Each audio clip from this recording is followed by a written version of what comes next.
जय जगन्नाथ सांग मैंने भाग्यस किचन को आपन को स्वागत करुच्ची।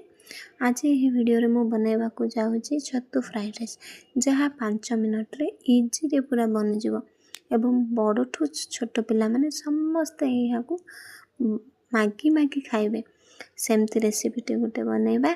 चलते यहाँ कौन करवा प्रथम 2टी टमाटो और 2टी कंचा लंका को मु भल भाव भाजी देछि। लुण टिके पकई टमाटो को सॉफ्ट करवा जाए भल भाव से भाजीदेली। भाजिला पर मुझे आगुरी छतु को पियाज पकई भाजी देते सेटा को पकईकी भल भाव भाजीदेली।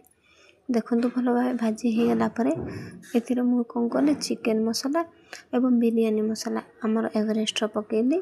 पकईकी स्वाद अनुसार मुझे लुण ऐड कली। लुण ऐड करने पूरापूरी भल भाव यहाँ को मिक्स करदेली। देखंतु पूरापूरी मिक्स हो गला। मिक्स होगापर ए मु कौन कली ना आमर भात थिला ये भात को मु भल भाव ए पकईदेली। पकईदेला यहाँ को पूरापूरी भल भाव मिसईदेली। आपण मैंने पूरापूरी यहाँ को मिक्स होगा पर्यंत मिसईबे जमती ए लम्स न रहिबो। पूरापूरी मिसीगला। सांग मैंने वीडियोटी जदि भल लगे तो लाइक करेंगे और चैनल को सब्सक्राइब करेंगे।